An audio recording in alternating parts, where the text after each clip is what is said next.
So which of these stars are self-harmed? The answer is all of them.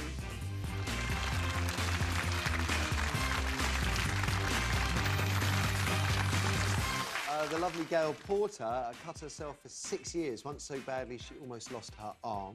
Kelly Holmes self-harmed just a year before winning a double Olympic gold. And Amy Winehouse, of course, she famously shocked reporters when she used a shard of broken glass to carve "I love Blake" into her stomach during an interview. You're watching The Right Stuff live on 5. Our special guest is Flola Benjamin. Our panellists, Amanda Lamb and Tory MP Ed Vasey. A little later, we're going to be asking, are a woman's looks really finished at 45? That's what one leading plastic surgeon claims. Is he right, or is he just fueling the fires of insecurity that burn within all of us in these youth-obsessed times? 0207 173 5555, that's the number for your calls. First, though, what makes someone self-harm, deliberately cut, burn, poison, beat themselves? A study just last month found a third of 11 to 19-year-old girls had self-harmed, the majority by cutting. A third. Now, many said it was because they felt depressed. Some claimed they were driven to self-destruction out of anger, out of stress, or because they were going through relationship problems.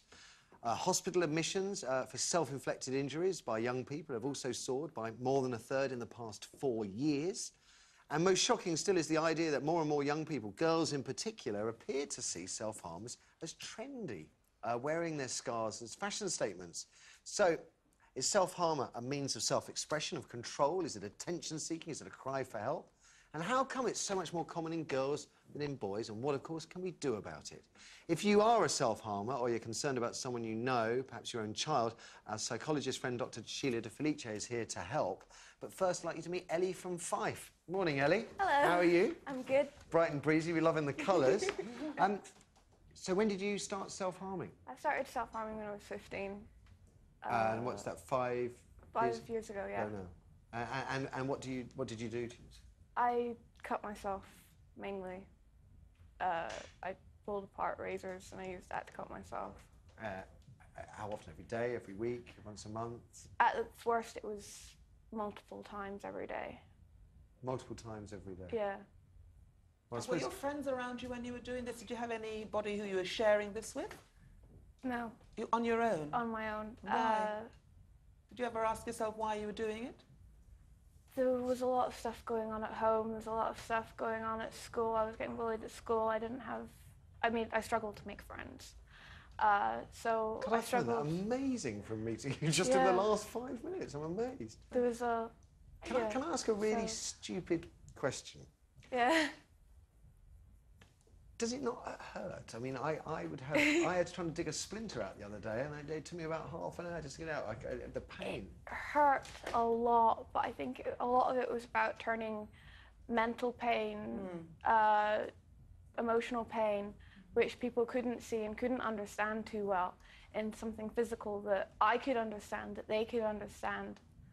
I mean, obviously, I didn't show off what I was doing. I hid it, but I think it was just about making it something more understandable, something you could see. Can I ask, why self-harm? I mean, you know, what gave you the idea to do it in the first place? You know, I think sometimes if youngsters have problems, you go down the alcohol, the drugs route, but where did the self-harm come from? I don't actually have too much of a clue. It is quite a puzzling question even for somebody who self-harms. I mean, I know a lot of self-harmers who struggle to answer that question themselves. And I think, again, it was just trying to find some way of making it more understandable, making it physical. If someone said, I love you, I love you from the bottom of my heart, unconditional love, would you have felt different? Did you need, because you're 15, you're a teenager, and teenagers, their hormones, they're going wild, there's pressure in the world around them of feeling they can't fit in or they don't belong. But if someone just hugged you and said, I love you, I really love you, would that have made a difference? It's difficult to say, because I know at a point that I had depression, and that really distorts your thoughts. It distorts how easily you believe that somebody loves you. I mean, I had my parents telling me that they loved me, but I still did it. I questioned whether they actually did love me. I did have people around me, and I questioned whether they actually wanted to be around me or if they just were around me because they pitied me. OK. Can we bring Sat here? Morning. And when did you start self-harm? I started self-harming in the sense of cutting at the age of 21, but quite late. Yeah, quite late. That strikes me as quite late. I don't know whether it is I or think not. it is quite late in some terms, but from the age of about 14, I took small overdoses, which I then wouldn't have classed as self-harm looking back now. I had a break for about 4 years after I tried to commit suicide at the age of 18, and then I started cutting at 21. And it just got quite bad a couple of years later. I told the people earlier that you got up to, what, 55 stitches? Yeah, I had 1 week of quite severe self-harm. And the depth from superficial cuts, that's how it started with me. It went to taking a knife and cutting quite deep and ending up with gaping wounds and having to seek hospital attention to get them stitched. How did you cover it up? I mean, if you've cut yourself so deep that you need stitches, did none of your immediate family or friends? Well, I've not lived at home for over 8 years. Right. I was living in supported accommodation at the time. Okay. And people were aware that I was self-harming. It's not that I went round. I mean, now, you said it was trendy earlier. I mean, I wear T-shirts and stuff because, to me, my scars are, if you don't like them, they're other people's problems, but I'm not going to... But tell me about the trendy thing, because we were, I think, one of the first shows to do self-harm 8 years ago, and I'll never forget it as long as I live, because I'll be honest, I'd never even heard of it, OK? Now, 8 years down the line, Amy Winehouse's self-harm is almost treated with delight by the tabloids, and there, you know, articles published about it being trendy. No. I totally disagree. I think every time the media grabs you say you totally disagree, but the facts and statistics tell us there has been a massive increase. Which I appreciate. So what is behind the increase? I think it's the same when you see, like, when the media grabs hold of something, whether that be self-harm or drugs or cocaine, you know, that you're going to see a huge increase. All of a sudden you're hearing about the people who have had massive cocaine overdoses or heroin, or whether... I don't think it really matters. I think it's just because now the statistics are really high for self-harm. Anyhow, I just think it's becoming more prevalent because it's being spoken about.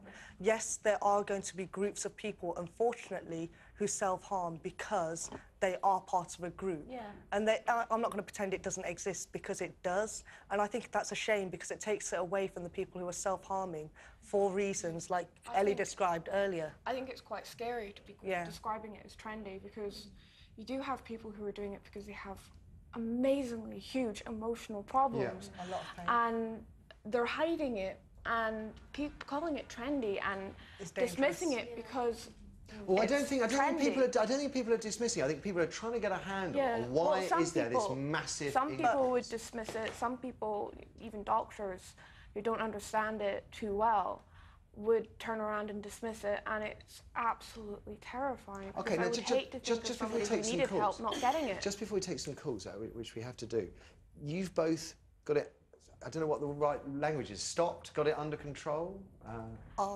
I personally haven't self-harmed for just over a year now. And can you explain Yeah, people say how? why and how. I don't know exactly why, because I've gone through a lot of things over the past year that I would have self-harmed about, say, 2 years ago. I've got a little daughter sitting somewhere over there. She's... It's been your daughter that's changed your mind, then? I don't know, because I started after she was born, so she hasn't caused it. But when people say, oh, don't cut because you've got a child, I think that shows the amount of pain and emotional trauma someone's going through, that not even that is enough to make you stop, that guilt kind of thing. If anything, it puts you in a cycle of guilt that makes you self-harm again. Is it better not to do it? You know, like, you know, Ed with his smoking, any type of addiction, whether it's self-harm or drugs or drink or alcohol or whatever. Do you have days when you want to do it, both of you, and you have to fight not to? Yes. Yeah. And how do you stop it? How do you stop yourselves doing it? I think, for me, when I want to do it, there's a part of my brain that's saying, you want to do this, and I have to persuade myself that at any other time in the day, I wouldn't want to do this. I'd be upset. Guys, I've got a job.